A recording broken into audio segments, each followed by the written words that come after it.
So guys हमारा next topic क्या है, देखो, एडिशन ऑफ अ वेक्टर। ठीक है, हमारा नेक्स्ट टॉपिक है वो है तुम्हारा एडिशन ऑफ वेक्टर्स, मतलब वेक्टर एडिशन कैसे करते हैं हम लोग। ठीक है, तो ये चीज़ आज तुम्हारा पर कंसेप्ट क्लियर कर दूंगा, डोंट वरी। सिंपल है, तुम लोग ना triangle law of vector addition पढ़े होगे। ठीक है, तुम लोग क्या पढ़े थे? Triangle triangle law of vector addition. ठीक है, ये चीज़ तुम लोग पढ़ चुके हो। ठीक है ना, स्पेलिंग देख लेना। ओके, सब देखो इसमें क्या करते हैं हम लोग, जैसे एक वेक्टर लिया, देखो ऊपर कंसेप्ट बता रहा हूँ, ध्यान से सुनना। ठीक है, मतलब एक एक वेक्टर लिया A B, this is my A B vector. ठीक है, ए एंड बी, जिसका इनिशियल पॉइंट ये है और टर्मिनल पॉइंट ये है। मैं और एक वेक्टर यहाँ से, देखो मैं और एक वेक्टर लिया ऐसे करके, जिसका इनिशियल पॉइंट यहाँ पे देखो, ये जो मतलब ए बी का जो वेक्टर है और ये जो बी सी का वेक्टर है, यहाँ देखो बी सी का जो इनिशियल पॉइंट है वो ए बी के टर्मिनल में कोइंसाइड हुआ है, देखो यहाँ पे टच हुआ है। ठीक है, अब देखो यहाँ पे हम क्या कर रहे हैं, ये हो गया तुम्हारा ए सी वेक्टर। तो डायरेक्शन देखो मेरा, ये क्या है, ये ऐसे डायरेक्शन में है, और फिर यहाँ से एक ऐसा गया हुआ है, फिर यहाँ से एक ऐसा गया हुआ है। ठीक है, मैं तुमको बताया जस्ट। तो इसमें क्या होता है कि ये जो A B vector and plus B C vector, और ये जो ए सी वैक्टर को हम लोग क्या बोलते हैं? रिजल्टेंट वेक्टर बोलते हैं, रिजल्टेंट वेक्टर बोलते हैं। चीज क्लियर है? क्योंकि हम लोग ए बी वेक्टर लिए, फिर हम लोग क्या यहीं से हम लोग बी सी वेक्टर निकाले, और फिर हम लोग ए एंड सी को ज्वाइन किए। ठीक है, to get A B C. Clear है ना? तो इसी को हम लोग क्या बोलते हैं? रिजल्टेंट। और यहाँ पे तुम्हारा vector addition, triangles law of vector addition के अकॉर्डिंग क्या होता है? A B vector plus B C vector will give, ये रिलेशन है। ठीक है, will give you A C vector. चीज क्लियर है? और इसी को हम लोग ट्राइंगल लॉ ऑफ एडिशन बोलते हैं। ठीक है, तो यहाँ तक तो पूरा अच्छे से कंसेप्ट क्लियर है ना तुम्हारा? देखो ये चीज को ना समझ आ गया पूरा अच्छे से। अब आगे और भी बताता हूँ चीजें। ठीक है, अगर तुम इसको ए वेक्टर नाम दे दो, ठीक है, इसको ए वेक्टर बोल दो, इसको बी वेक्टर बोल दो सपोज, और इसको सपोज तुम सी वेक्टर बोल दो। ठीक है, तो इसका रिलेशन कैसे आ जाएगा? जैसे a vector plus B vector is equal to c vector, हाँ कि ना? अब एक चीज मैं तुमको बोलना चाहूंगा कि अगर तुम ये बीसी का, ठीक है ना, अगर तुम हटाओ बीसी को, अच्छा एक काम करते हैं सिंपल, थोड़ा सा रुको, वो तो चलो ठीक है, वो बाद में बताऊंगा। अब यहीं से हम लोग एक चीज मैं तुमको बताना चाहूंगा, मैं एसी को लिख सकता हूँ। मैं यहाँ पर ये जो एसी का वेक्टर है, उसको मैं एक रिलेशन बताया था ना, minus of C A vector लिख सकता हूँ, हाँ कि ना? अब कैसे लिख सकता हूँ मैं तुमको ये बता रहा हूँ, ध्यान से सुनना। ठीक है, अब मेरा देखो, ये मेरा क्या है? ये मेरा है ए और सी वेक्टर है। ठीक है, जिसका डायरेक्शन ये दिया हुआ है, मतलब क्वेश्चन में इसको मैं क्या बोल रहा हूँ? ए सी वेक्टर बोल रहा हूँ।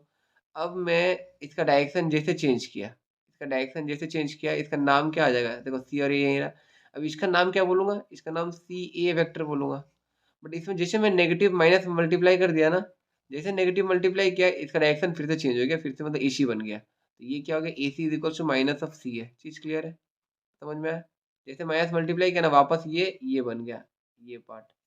ठीक है, ये पार्ट, ये क्या है? सिर्फ सी ए वेक्टर है। ये जो है ना, ये सिर्फ सी ए वेक्टर है। बट जैसे मैं इसे माइनस मल्टीप्लाई किया, उसका जो डायरेक्शन है फिर से एरो चेंज हो गया इधर में, तो ये इक्वल होते हैं, तुमको मैं बताया था। तो वैसे करके तुम क्या करो, एसी के जगह में, तुम क्या कर सकते हो? तुम पुट कर दो A B vector plus B C vector is equal to minus of C A vector. ठीक है, अब तुम्हारा क्या आ जाएगा? जैसे अब तुम देखो A B vector plus B C vector plus C A vector, हाँ कि ना? ये हो जाएगा तुम्हारा क्या? ये देखो, ये तुम्हारा क्या हो गया? जीरो। अच्छा, ए और ए वेक्टर हो जाएगा। कैसे होगा मैं बताता हूँ, देखो मैं तुमको ये क्या बोला था, ये ए बी वेक्टर, मतलब जिसका इनिशियल ए था, फाइनल बी था, टर्मिनल बी था। फिर हम लोग क्या ये बी सी वेक्टर क्यों बोले? क्योंकि देखो यहाँ पर नाम भी जो हम लोग लेते हैं ना, ए बी, इसको मैं ए बी बी ए क्यों नहीं बोल रहा हूँ? क्योंकि इसका स्टार्टिंग ए से हुआ है, खत्म बी से हो रहा है। या इसको मैं बी सी क्यों बोल रहा हूँ? क्योंकि इसका स्टार्टिंग बी से हो रहा है, खत्म सी में हो रहा है। इसको मैं ए सी क्यों बोल रहा हूँ? क्योंकि इसका स्टार्टिंग ए और खत्म सी में हो रहा है। सिमिलरली, तो तुम अगर यहाँ पे अगर तुम देखोगे ना इसके अकॉर्डिंग, तो देखो यहाँ पे ए बी वेक्टर, ये ए बी वेक्टर, ठीक है, ए और बी, जिसका इनिशियल यहाँ पे है, मतलब फाइनल यहाँ, टर्मिनल यहाँ पे है। ये जो है क्या, ये क्या है? बी सी वेक्टर, मतलब बी सी का इनिशियल यहाँ पे और टर्मिनल समवेयर हियर। ठीक है, सी वेक्टर। और यहाँ पर ना देखो सी ए वेक्टर, मतलब सी से स्टार्ट करना है और डी में, मतलब ए में खत्म करना है। तो ये कहाँ, मतलब जहां से स्टार्ट किया था, घूम के वापस वहीं पे आ गया, इसलिए इसको ए और ए वेक्टर बोल रहे हैं। और ये क्या होता है, जीरो वेक्टर होता है। चीज क्लियर है? तो ये एक रिलेशन, ये बहुत इंपॉर्टेंट चीज है तुम लोगों को समझने के लिए, ठीक है? तो ये चीज अच्छे से समझना। अब और एक चीज के बारे में डिस्कस करते हैं।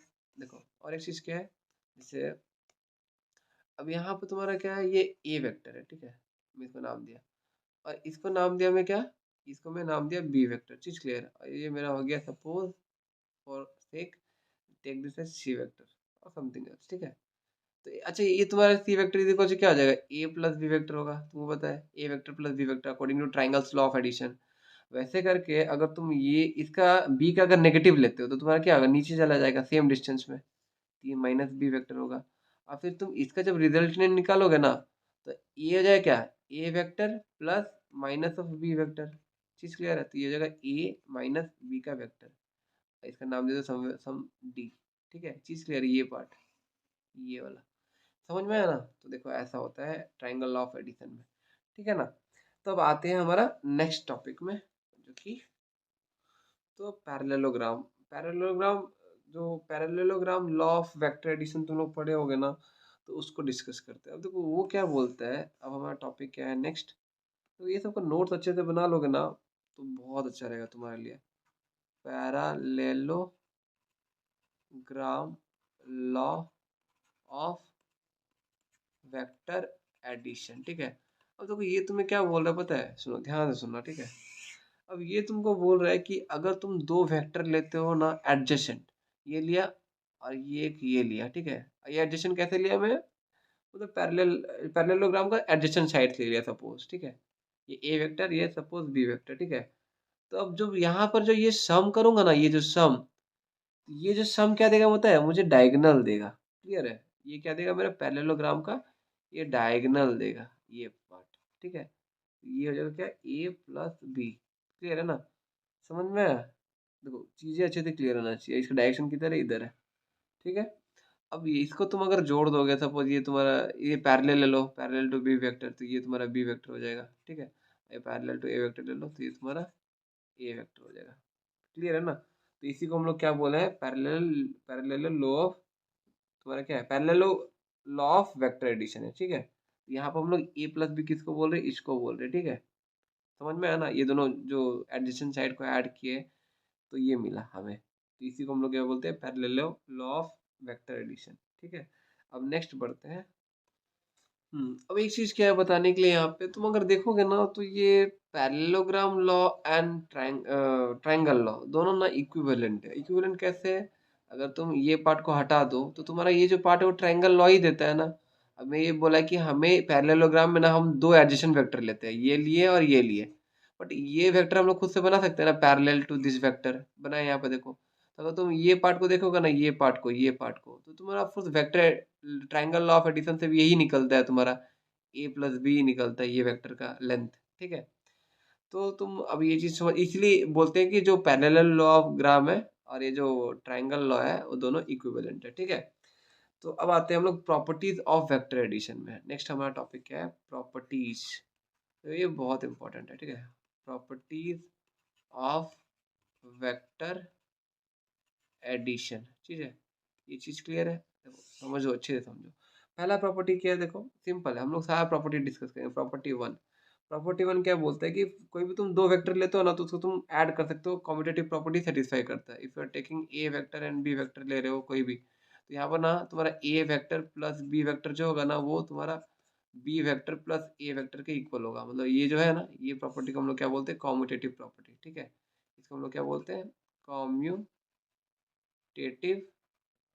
प्रॉपर्टी, ठीक है? क्लियर है ना? तो अब नेक्स्ट आते हैं प्रॉपर्टी टू में।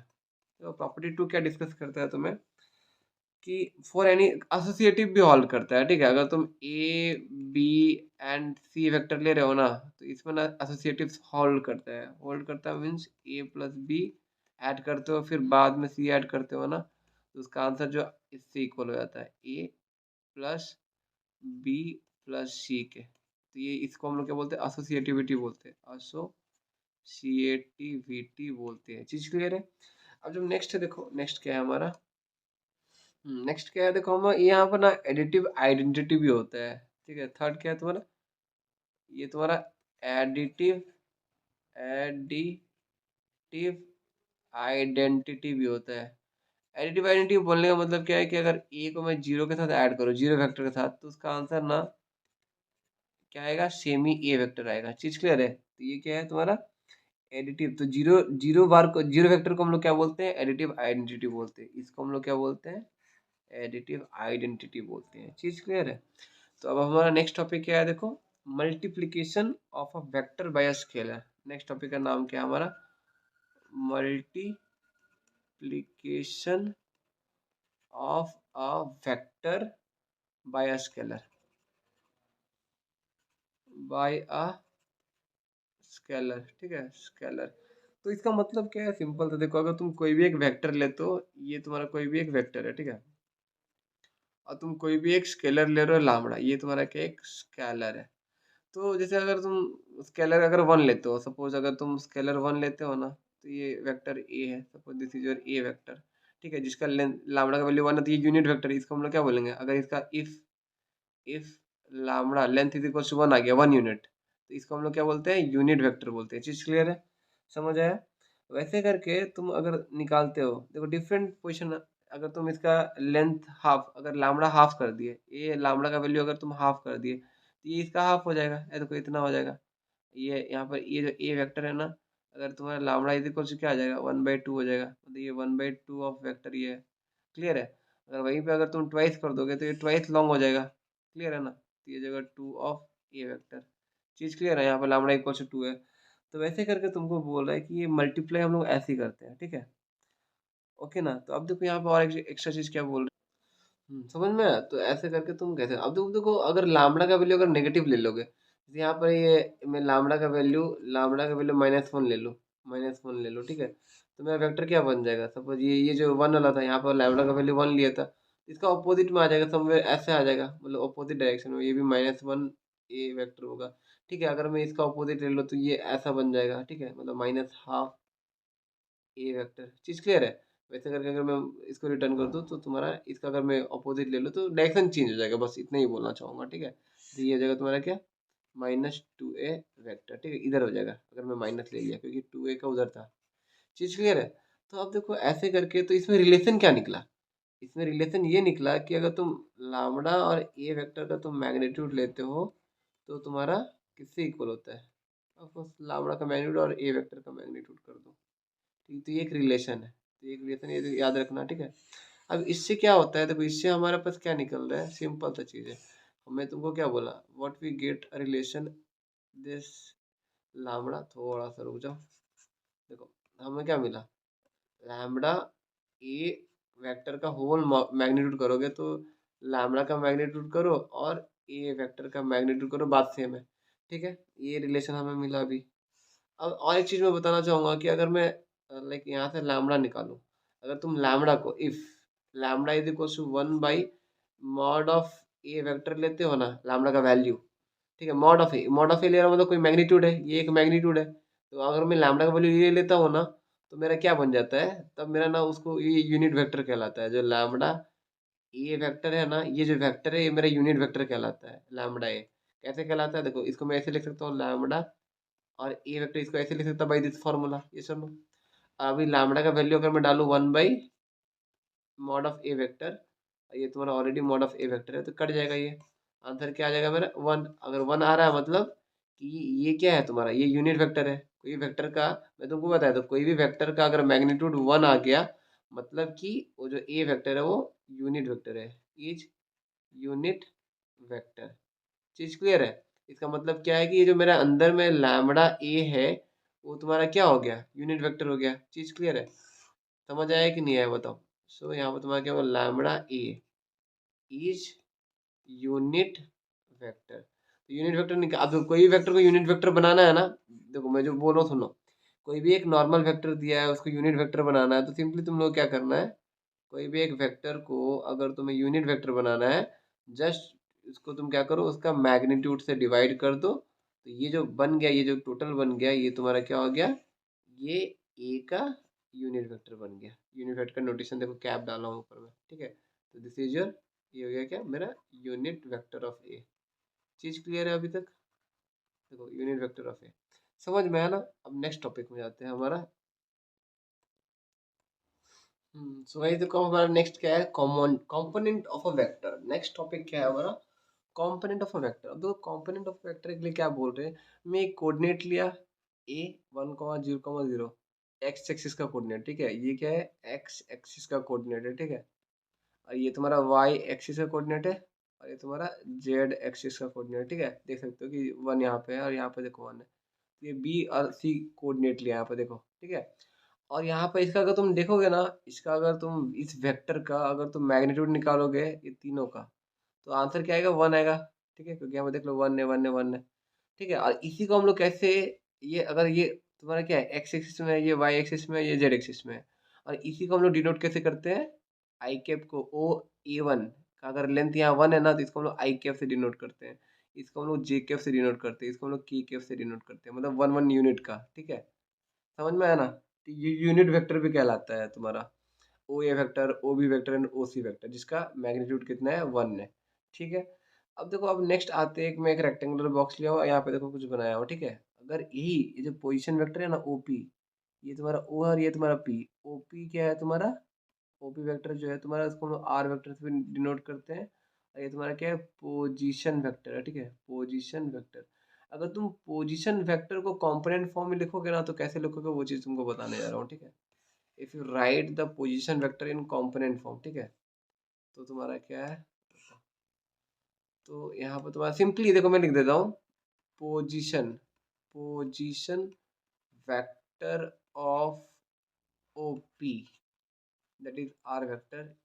कैसे लिखते हैं देखो मैं तुमको बता रहा हूँ सिंपली डायरेक्टली, कोई इसका मतलब ये नहीं चाहिए कि कैसे आया, डायरेक्टली याद रखो कि ओपी वेक्टर जो होता है उसका पोजीशन वेक्टर होता है तुम्हारा एक्स आई के प्लस वाई जे के प्लस जेड के। बोलने का मतलब क्या है, बस यहाँ पर आई जे और के लग गया, और ये जो पोजीशन तुम्हारा पी पॉइंट क्या था तुम्हारा एक्स कमा वाई कमा जेड था, बस इसमें क्या डाल दिया आई केप जे केप और के केप डाल दिया, देख सकते हो, ठीक है। यहाँ पर तुम्हारा जो पी है पॉइंट, तो यहाँ जो पॉइंट पी है ये ला, क्लियर है ना, समझ आया। तो बस अब देखो इसी को हम लोग क्या बोलते हैं, कॉम्पोनेंट फॉर्म बोलते हैं, ठीक है, किसी पोजिशन वेक्टर का। मैं तुमको यहाँ पर लिख भी देता हूँ, ठीक है, कि चीज़ें याद रहे तुम लोगों को।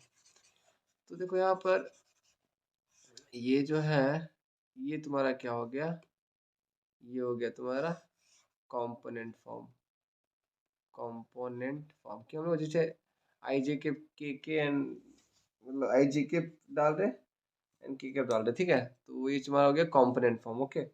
तो ऐसे करके अगर तुम निकालोगे तो बहुत सारी चीज़ें, मतलब ऐसे करके तुम अगर ओ इसका ओ मतलब ये निकालोगे तुम्हारा मैग्नीट्यूड निकालोगे, ठीक है, तो वो भी तो सेम ही आएगा, ठीक है। तो यहाँ पर अब आगे देखो क्या बोल रहा है, तो देखो अभी तुम अगर लेंथ भी निकालोगे ना इसका, अगर लेंथ ऑफ ओपी वेक्टर भी निकालो ना, सिंपली जो फॉर्मूला हम लोग सीखे थे कि X square plus Y square plus Z square, ठीक है, मतलब तुम आई जी के का जो कोफिशिएंट है ना, आई का कोफिशिएंट, वाई का कोफिशिएंट एंड जेड का कोफिशिएंट, की का कोफिशिएंट, तो उसका बस स्क्वायर करके रूट ओवर कर दो, ठीक है, तो ये तुम्हारा क्या हो जाएगा, मैग्नीट्यूड निकाल देगा, ठीक है।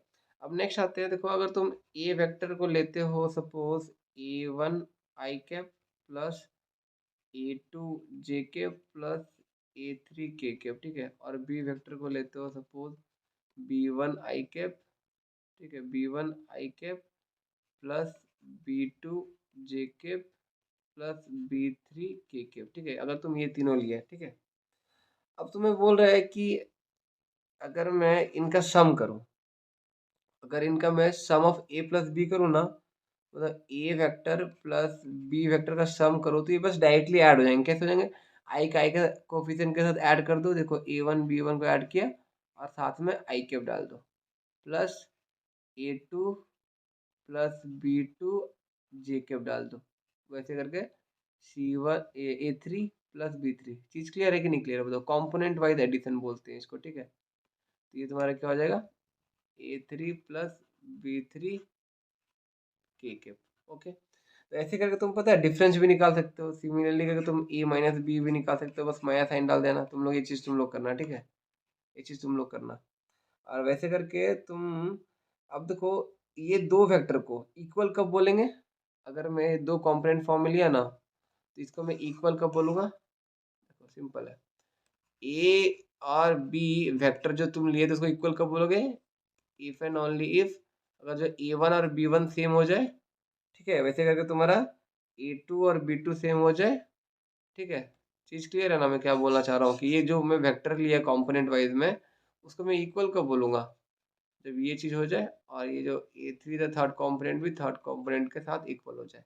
अगर ये चीज होता है तो मैं क्या बोलूंगा, इसको इक्वल बोलूंगा, ठीक है। अब नेक्स्ट क्या है तुम्हारा, देखो नेक्स्ट है मल्टीप्लाई करोगे, सिंपल। अगर तुम लैम्बडा ए वेक्टर मतलब एक वेक्टर में मल्टीप्लाई कर रहे हो जो कंपोनेंट वाइज है, तो बस सबका कोफिशिएंट में क्या करो, मल्टीप्लाई कर दो, ठीक है। देखो यहाँ पे कर दिया, लैम्बडा B2 जे के प्लस लैम्बडा C2 के। चीज क्लियर है, ये सुनो। तो ये हो गया तुम्हें प्रॉपर्टीज कुछ। अब देखो और कुछ प्रॉपर्टीज है मल्टीप्लिकेशन से रिलेटेड, ठीक है। तो multiplication of vector by scalar together अगर करोगे, तो यहाँ पे तुम्हारा अगर तुम दो वेक्टर लेते हो सपोज, ठीक है, तो यहाँ पे एक प्रॉपर्टी है क्या, अगर के A1 कर रहा हूँ और प्लस एम A1 कर रहा हूँ, ठीक है, तो ये किससे इक्वल हो जाता है, के प्लस एम, और ए निकाल दो, ठीक है, इसमें ए मल्टीप्लाई कर दो तो इक्वल ही होता है। बस ये प्रॉपर्टीज याद रख लो ना। वैसे अगर के इंटू एम ए वेक्टर है, तो इसको तुम डायरेक्टली के इंटू एम ए वेक्टर भी ले सकते हो। और एक तो प्रॉपर्टी क्या है तुम्हारा, के ए वेक्टर प्लस बी वेक्टर है, तो तुम के ए वेक्टर करो और प्लस के बी वेक्टर करो, दोनों का आंसर सेम होगा, ठीक है। चीज़ क्लियर है, तो ये तीन प्रॉपर्टीज था। अब आते हैं कुछ रिमार्क में, ठीक है। तो तुम लोगों को कुछ चीज़ें बता रहा हूँ, ध्यान से सुनना, बहुत इंपॉर्टेंट है, ओके। सो गाइस अब देखो क्या है, अब कुछ रिमार्क्स है। देखो रिमार्क्स में पहला रिमार्क क्या है, कि अगर तुम दो वेक्टर लेते हो ना ए एंड बी, अगर तुम दो vector A and B vector are in component form, अगर तुम कंपोनेंट फॉर्म में ले रहे हो, ठीक है। चीज क्लियर है, कंपोनेंट फॉर्म का मतलब समझ में आया ना, कि ए वेक्टर कहते हैं A1 आई के प्लस B1 जे के प्लस C1 के वैसे करके कुछ ले रहे हो, ठीक है। क्लियर है ना, तो हटाओ मैं लिख भी देता हूँ यहाँ पे, तुम लोग कंफ्यूज ना हो, ठीक है। अगर मैं यहाँ पर ए वेक्टर का बात करूँ, ठीक है, ये मेरा ए वेक्टर है, तो ये तुम्हारा क्या हो जाएगा बताओ, A1 आई के प्लस A2 जे के प्लस A3 के, और दैट इज कर दो। और ये बी वेक्टर क्या है तुम्हारा, B1 आई के प्लस B2 जे के प्लस B3 के, ठीक है। ऐसे अगर दो कॉम्पोनेंट फॉर्म में लिया, इसको देखो कॉम्पोनेंट फॉर्म में लिया, तो यहाँ पर A vector and B vector are said to be collinear. मैं इन दोनों को कोलिनियर कब बोलूंगा, कोलिनियर कब बोलूंगा, इफ एंड ओनली इफ अगर रेशियो जो नहीं है, जो रेशियो तुम्हारा अगर सेम आ जाए, बोलने का मतलब ये है कि अगर तुम B1 बाई A1 निकालते हो is equals to B2 by A2 निकालते हो, और B3 बाई A3 निकालते हो, अगर तीनों इक्वल हो गया विद सम लामड़ा, मतलब एक मतलब तीनों का वैल्यू क्या आया, एक सम लामड़ा आया, सम लामड़ा मतलब सम कांस्टेंट आया, तब जाके मैं ये तीनों ये ए वेक्टर एंड बी वेक्टर क्या बोलूंगा, कोलिनियर बोलूंगा। चीज क्लियर है, अगर वो कंपोनेंट फॉर्म में है तो।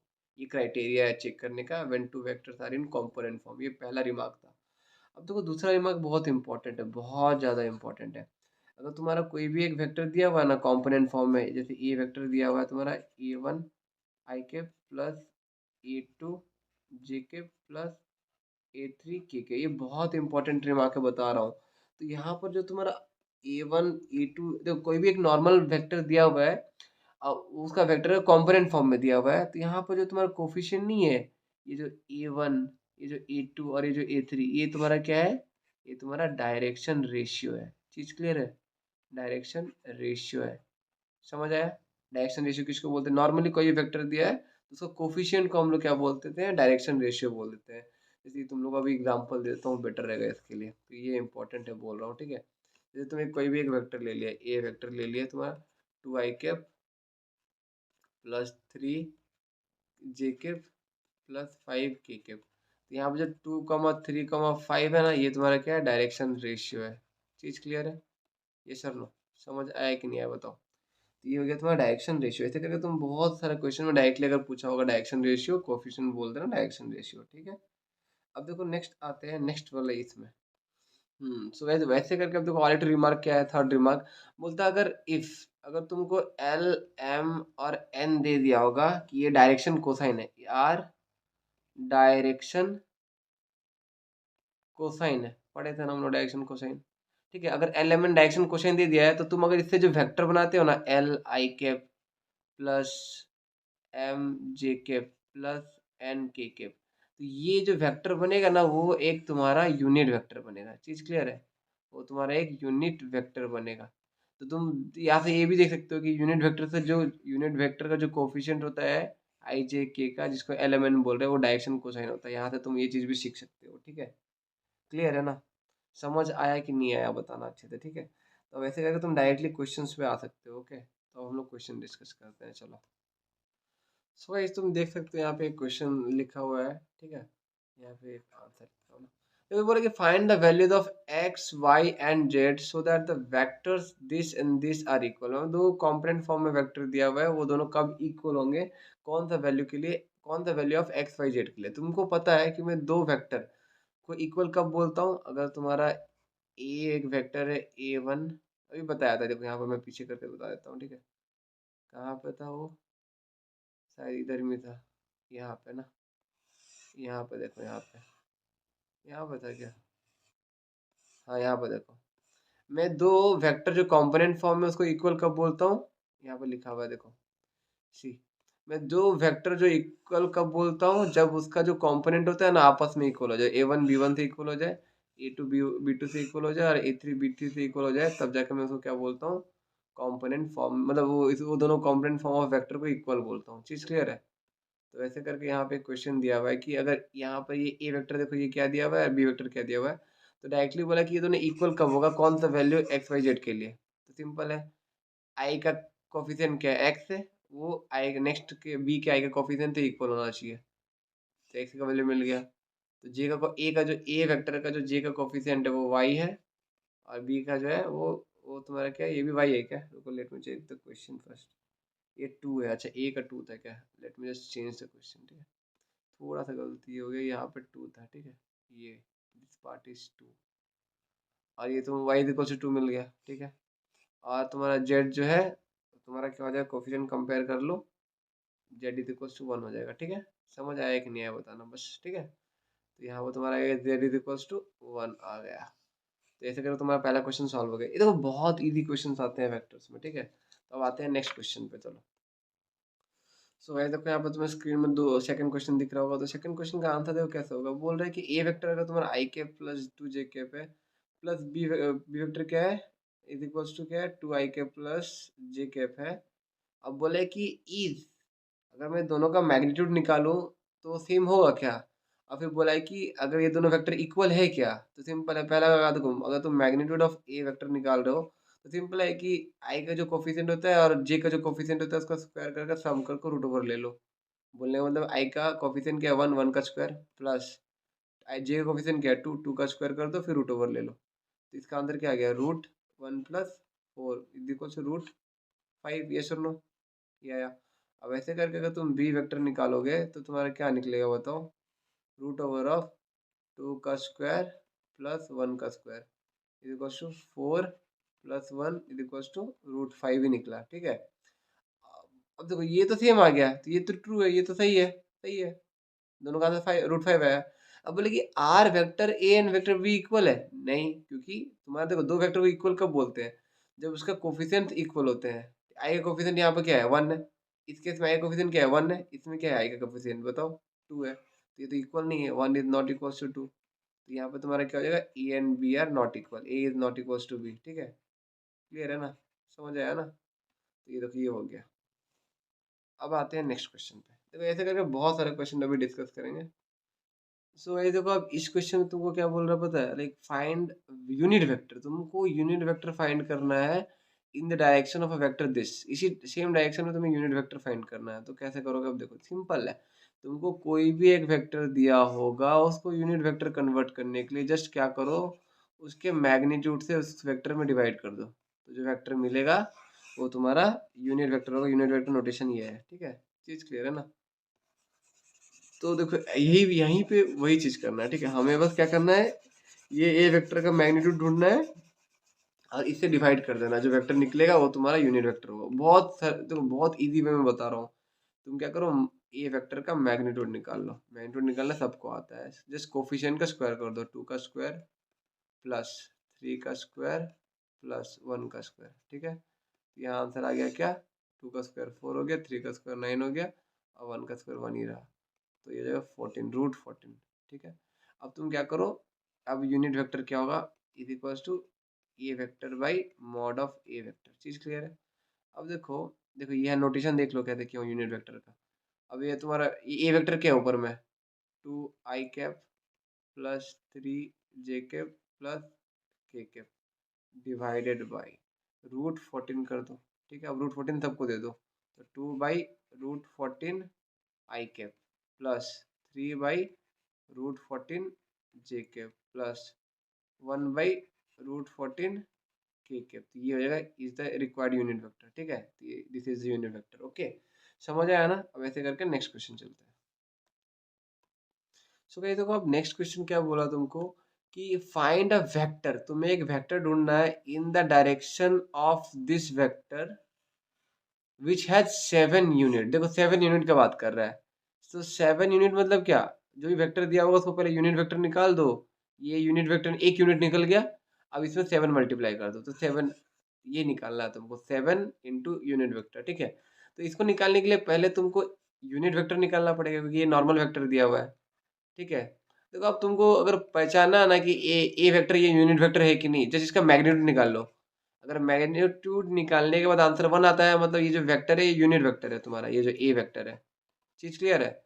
अगर 1 नहीं आता तो तुम बस डिवाइड कर दो, तो तुम्हारा वो यूनिट वेक्टर में कन्वर्ट हो जाएगा, ठीक है। तो चीज क्लियर है कि नहीं क्लियर है, पूरा कंसेप्ट क्लियर रहना चाहिए तुम लोग का। तो अब देखो हम लोग क्या कर रहे हैं, सिंपल है। हम लोग को दिया हुआ है क्या, ए वेक्टर, तो ए वेक्टर का मैग्नीट्यूड निकाल लेंगे, तो आंसर आ जाएगा मेरा 1 का स्क्वायर प्लस -2 का स्क्वायर, तो आंसर आ गया √5, ठीक है, देख सकते हो। अब तुम्हें इसको यूनिट वेक्टर बनाना है, तो उस वेक्टर में उसके मैग्नीट्यूड से डिवाइड कर दो। तो वेक्टर क्या था मेरा, i कैप -2j कैप, ठीक है, बाई √5। तो ये मेरा बन गया क्या, 1/5, रुको मैं अच्छे से लिखता हूँ ना। तो ये बन गया मेरा क्या, 1/√5 i कैप -2/√5 j कैप। तो ये हो गया मेरा यूनिट वेक्टर। अब मुझे क्या 7 यूनिट चाहिए था ना, तो 7 यूनिट, देखो 7 यूनिट, यहाँ पे 7 मल्टीप्लाई कर दो सब में, तो 7/√5 i cap -7 to the 14/√5 j cap. तो this is the required answer. चीज क्लियर है कि नहीं क्लियर है, देख लो अच्छे से पूरा। तो आते हैं नेक्स्ट क्वेश्चन पे ना। तो देखो अब नेक्स्ट क्वेश्चन क्या है, इस देखो फाइंड द यूनिट वेक्टर, ठीक है, in the direction of the sum of the vector this and this. मतलब तुमको बोला है कि पहले ये दोनों का सम करो फिर उसका यूनिट वेक्टर निकालो। चीज क्लियर है ना, क्वेश्चन क्लियर है ना। देखो पहले तुम्हें बोला है कि ये दोनों का सम निकालो, और सम पता है तुम्हें कैसे निकालते हैं, दो वेक्टर का सम निकाल रहे हो तो आई को आई के साथ ऐड करो, जे को जे के साथ ऐड करो, की को की के साथ ऐड करो। तो 2 + 2 4 i cap plus 2 + 1 3 j cap -5 + 3 -2 k cap. अब तुम्हें क्या करना है, इसका ये सम को मैं एक नाम दे देता हूँ, सपोज c कैप, ठीक है। तो ये मतलब सी बार, आई मीन सी वेक्टर, ठीक है। तो सी वेक्टर का अब क्या करना है तुम्हें, मैग्नीट्यूड, तुम्हें इसको यूनिट वेक्टर में कन्वर्ट करना है, इसका यूनिट वेक्टर ढूंढना है ना, तो इसका मैग्नीट्यूड ढूंढना पड़ेगा। तो मैग्नीट्यूड ढूंढने के लिए हमें स्क्वायर करना पड़ता है कोफिशिएंट्स का और ऐड करना पड़ता है, ठीक है। तो ये देखो ये कर दो, स्क्वायर करके ऐड करके रूट ओवर, तो 4 का स्क्वायर 16, 3 का स्क्वायर 9 और -2 का स्क्वायर 4। तो ये तुम्हारा क्या आ जाएगा 19, देखो 16 + 9 25, 25 + 4 29, तो √29 हो गया। अब तुम्हें क्या करना है, इसको यूनिट वेक्टर बनाना है, मतलब सी वेक्टर में तुमको रूट मतलब मॉड ऑफ सी वेक्टर ये करना पड़ेगा, डिवाइड करना पड़ेगा। तो सी वेक्टर क्या है, देखो डायरेक्टली मैं करता हूँ, ये 4/√29 हो जाएगा, ठीक है, 4/√29 i कैप, तो प्लस 3 है, तो 3/√29 j कैप -2/√29 k कैप, ठीक है। तो ये हो गया this is a required unit vector.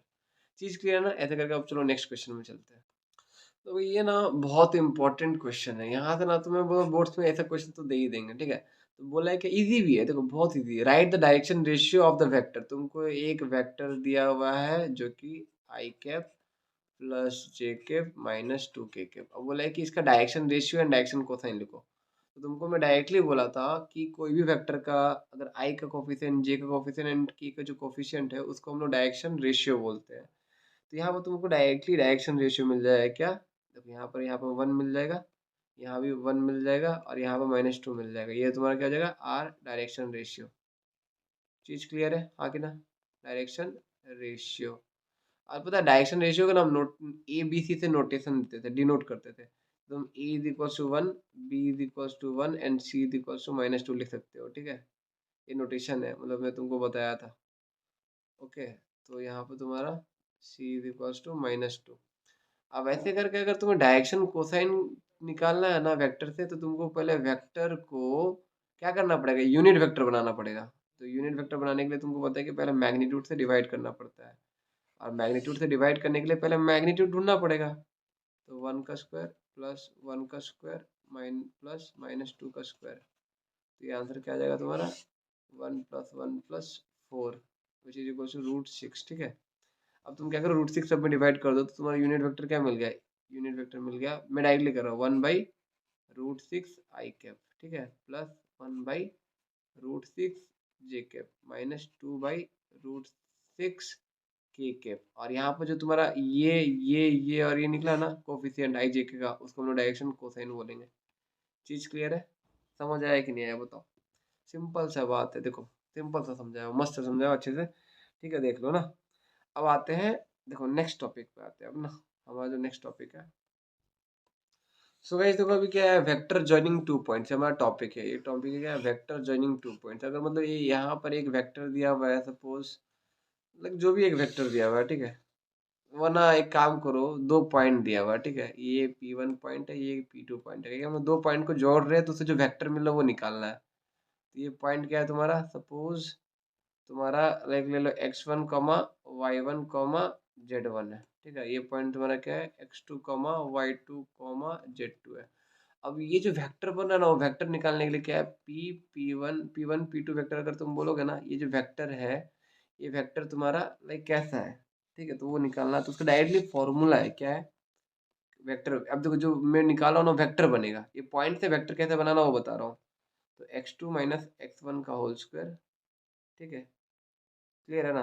और ना एक काम करो, तुम तो अभी ये निकाल रहे हो ना, तो x2 माइनस x1 आई कैप वेक्टर निकाल रहे हैं हम लोग, ठीक है? जब मैग्नीट्यूड निकालूंगा तो वो करना जो बोलूंगा अभी, ठीक है? y2 minus y1 J cap plus z2 minus z1 के कैप, ठीक है? ये वेक्टर मिल गया। अब इसका मैग्नीट्यूड निकालना है तो तुम्हें स्क्वायर करना पड़ेगा। तुम्हें पता है आई जे के का कोफिशिएंट का स्क्वायर कर दो तुम्हें मिल जाएगा, मतलब x2 माइनस x1 का होल स्क्वायर कर दो प्लस y2 माइनस y1 का होल स्क्वायर कर दो प्लस Z2 माइनस Z1 का होल स्क्वायर करके रूट ओवर ले लो, तुम्हारा मैग्नीट्यूड मिल जाएगा। चीज क्लियर है? तो इसी से रिलेटेड एक क्वेश्चन दिया हुआ है, क्या? देखो सिंपल सा क्वेश्चन है कि फाइंड द वेक्टर, वेक्टर निकालना है, ठीक है? Joining the points, joining the points, ठीक है? क्या दिया हुआ? P2, 3, 0, एक पॉइंट दिया हुआ है, दूसरा पॉइंट दिया हुआ है एंड क्यू का पॉइंट क्या? -1 -2 -4, ठीक है? ये दिया हुआ है। Directed from P to Q, directed from, रुको देखो, directed from P to Q, P to Q। तो Q वाला पॉइंट को x2 मानने का और P वाला पॉइंट को x1 मानने का। तो तुम्हारा डायरेक्टली आंसर करो, देखो इसमें कुछ सोचने का नहीं है। P to Q, directed from P to Q, ठीक है? ऐसे है। तो ये तुम्हारा क्या हो जाएगा? रूट ओवर ऑफ, वैसे वेक्टर निकालने बोला ना, तो वेक्टर तुम्हारा x2 माइनस x1 का आई कैप निकल जाएगा ना। सिंपल है। देखो हमारा फॉर्मूला क्या था? x2 माइनस x1 का आई cap plus y2 minus y1 का जे cap plus z2 minus z1 का के कैप। सिंपल है। देखो -1 -2 -3 हो जाएगा, तो -3 आई कैप प्लस -2 -3 तो -5 जे कैप प्लस -4 -0 तो -4 के कैप। चीज क्लियर है? इसमें अब सॉल्व कर दो, -3 आई कैप -5 जे कैप -4 के cap, this is a required answer. ठीक है, तो ऐसे करके तुम्हारा ये ट्यूब कंप्लीट हुआ। अब आते हैं, देखो नेक्स्ट टॉपिक हमारा क्या है वो देख। तो देखो अब नेक्स्ट टॉपिक क्या है हमारा गाइस, सेक्शन फार्मूला। देखो सेक्शन फार्मूला में क्या बोल रहा है कि एक पी क्यू एक लाइन सेगमेंट है, एक तुम ले लो एक वेक्टर है, ठीक है ना, और ओ पी ओ एक, उसमें एक वेक्टर जॉइंट है, एंड ओ क्यू एक वेक्टर जॉइंट है, ठीक है। तो ऐसे करके फिगर दिख रहा है तुमको। और आर क्या कर रहा है ये ना, ये पी क्यू को इंटरनली डिवाइड कर रहा है, ठीक है, इंटरनली दो पार्ट में डिवाइड कर रहा है, देखो एम और एन रेशियो में, ठीक है। तो ऐसे करके हम लोग ओ आर वेक्टर जो है पोजिशन वेक्टर, उसका निकालने का फॉर्मूला क्या है, बाई सेक्शन फॉर्मूला ये है, M B vector plus N A vector by M plus N. ये फॉर्मूला डायरेक्टली तुम्हें ये वेक्टर निकाल के दे देगा, ओ आर वेक्टर, समझ में आया? ये इंटरनली के केस में। अब देखते हैं एक्सटर्नली के केस में ना। तो देखो दूसरा केस क्या है इस, दूसरा केस ये बोलता है कि अगर एक्सटर्नली डिवाइड किया है, एक्सटर्नली अगर आर डिवाइड कर रहा है, देखो आर यहाँ पे कहाँ पे है, एक्सटर्नल में, पी क्यू कहाँ पे, यहाँ पे है, देखो पी क्यू ये पार्ट है, ठीक है। अगर ये एक्सटर्नली डिवाइड करता है तो डायरेक्टली तुम ये पोजीशन वेक्टर कैसे निकाल सकते हो, ओ आर वेक्टर कैसे निकाल सकते हो, ये फॉर्मूला से देखो बीच में माइनस आ गया बस, ठीक है, और बाकी सब सेम है। अगर देखो और तो क्या बोल रहा है, if R is the midpoint of P Q in case of internally के केस में, इंटरनली मतलब क्या है, अगर तुम इस केस में लेते हो और आर क्या है, ये जो आर है ना ये पी क्यू का मिड पॉइंट में है, तो डायरेक्टली तुम ओ आर कैसे निकाल सकते हो, फॉर्मूला क्या है, तो फॉर्मूला क्या है, ए vector plus B vector by two, directly कर दो A vector plus B vector by two कर दो, you will get directly O R vector ना। तो ऐसे करके तुम्हारा ये हो गया। अब देखो डायरेक्टली क्वेश्चंस पे आते हैं, अब जरा इससे रिलेटेड क्वेश्चंस करते हैं। सो गाइस देखो अभी यहाँ पे नेक्स्ट क्वेश्चन क्या बोल रहा है, like consider the two points P and Q with position vector O P का दिया हुआ है, पोजीशन वेक्टर देखो ये दिया हुआ है, एंड ओ क्यू का पोजीशन वेक्टर दिया हुआ है टी, ठीक है। अब बोला कि find the position vector of a point R which divides the line joining the points P and Q in the ratio 2:1, ठीक है। और इंटरनली एंड एक्सटर्नली दोनों डिवाइड किया है, पहला में इंटरनली का निकालना है और दूसरे में एक्सटर्नली का निकालना है, ठीक है। तो ऐसे करके तुम्हें सॉल्व करना है, तो सिंपली देखो डायरेक्टली तो फॉर्मूला डालना है। अब तुमको यहाँ पर पी वेक्टर दे दिया हुआ है और क्यू वेक्टर दे दिया हुआ है ना, ओ पी और ओ क्यू, ठीक है। और तुमको यहाँ पर ओ आर वेक्टर निकालना है, तो पहला का अगर करे तो ओ आर वेक्टर डायरेक्टली क्या निकलेगा, डायरेक्ट फॉर्मूला डाल दो, ठीक है। फॉर्मूला तो तुम्हें याद ही है, एम इंटू, तो यहाँ पर टू इंटू तुम्हारा ये क्या हो जाएगा, तुम्हारा ए प्लस बी हो जाएगा, ठीक है। ए प्लस बी ये वेक्टर, बी वेक्टर ना, तो A plus B vector plus तुम्हारा क्या हो जाएगा, ये तुम्हारा वन है, तो one into 3a vector minus 2b vector. चीज़ क्लियर है? अब देखो कैसे हुआ ये चीज़, रुको ये चीज़ तो यहाँ पे है ना, तो ऊपर में दिखाता हूँ ना, ऊपर में देखो, यहाँ पे देख लो, m into B vector plus n into A vector, m into V vector, B vector कौन सा था, जो सेकंड वाला क्यू वेक्टर जो बोले हम लोग, यहाँ पे देखो ये है ना, ये है तुम्हारा बी वेक्टर, मतलब एक ओ क्यू जो बी रिप्रेजेंट कर रहा था, और यहाँ पर ओ पी जो है वो ए वेक्टर है, ठीक है, जो रिप्रेजेंट कर रहा है, मतलब पी से जो कंपेयर कर रहे हैं हम लोग, ठीक है। फिर नीचे में क्या है तुम्हारा, M one plus M two, मतलब टू प्लस वन, एम और एन क्या है, ये एम का वैल्यू टू ले लो और एन का वैल्यू वन ले लो, जो रेशियो दिया रहता है, ठीक है। अब इसको तो बस सॉल्व कर लो यार सिंपली, देखो two A vector plus two B vector plus three A vector minus two B vector by three, तो two plus three five A vector minus two two cut गया ना, तो ये बस five vector, five A vector by three answer हो गया है तुम्हारा, ये आर वेक्टर हो गया है। चीज़ क्लियर है? सिमिलरली करके अगर तुम इसका आंसर निकालते हो, ठीक है, दूसरे वाले का, बस देखो खाली बीच में माइनस करना और कुछ नहीं, तो तुम्हारा क्या आ जाएगा, O R vector bit two के लिए जब एक्सटर्नली डिवाइड कर रहा है, ठीक है, एम इंटू मतलब three into, I mean two into, देखो टू इंटू ये क्या था, A vector plus B vector था, ठीक है, माइनस तुम्हारा one into three A vector minus two B vector, ठीक है। चीज़ क्लियर है ना? इसको अच्छे से लिख देता हूँ ना,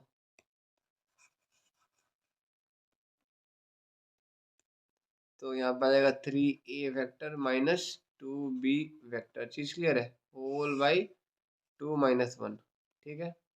तो two A vector mine plus two B vector minus three A vector minus minus plus two B vector by one, ठीक है। तो आंसर क्या आ जाएगा, 4 नहीं, यहाँ 4b वेक्टर आ जाएगा। ठीक है, ये दोनों को ऐड करने से और ये दोनों को सब्ट्रैक्ट करने से तो -a वेक्टर। चीज क्लियर है, ये हो गया तुम्हारा आंसर ऑफ दिस क्वेश्चन। ये हो जाएगा OR वेक्टर। ठीक है, समझ आ गया ना पूरा अच्छे से। अब देखो, अब नेक्स्ट क्वेश्चन अगर आया तो देखो नेक्स्ट क्वेश्चन क्या है, और इस वीडियो का इसको लास्ट क्वेश्चन समझते हैं। ठीक है, वरना वीडियो बहुत ज़्यादा लंबा हो जाएगा ना। सो भाई देखो, इस क्वेश्चन का ना मैं तुमको आइडिया दे देता हूँ कि कैसे क्या करना है। ठीक है, तो तुमको बोला है so that the points A vector, B vector and C vector are the vertices of the right angle triangle. तो मतलब तुम्हें पॉइंट दे दिया हुआ, suppose A point, B point और सी पॉइंट दे दिया है, बोला है कि ये पॉइंट दे दिया हुआ। ठीक है, तुमको बोला है कि इसको दिखाओ कि ये राइट एंगल ट्रायंगल का वर्टिसेस है। सिंपली तुम क्या करोगे, ए वेक्टर निकालोगे, तुम क्या करोगे, बी वेक्टर निकालोगे, मतलब ए वेक्टर निकल गया, ए बी वेक्टर निकल गया, बी सी वेक्टर निकल गया और ए सी वेक्टर निकल गया। अगर तीनों में पाइथागोरस थ्योरम, पाइथागोरस जो थ्योरम सेटिस्फाई करेगा, ये जो डिस्टेंस निकला है ना, तो किसी भी दो को मतलब स्क्वायर करके ऐड करते हो तो थर्ड के स्क्वायर से इक्वल हो जाता है, तो तुम्हारा क्या हो जाएगा वो, मतलब राइट एंगल ट्रायंगल का हो जाएगा, जैसे पाइथागोरस तुम्हें पता है। तो अगर तुम्हारा ये पाइथागोरस थ्योरम सेटिस्फाई कर दिया, ठीक है, तो ये तुम्हारा क्या हो जाएगा, vertices of the right angle triangle हो गया। सो गाइस, नेक्स्ट वीडियो में मिलते हैं। ठीक है।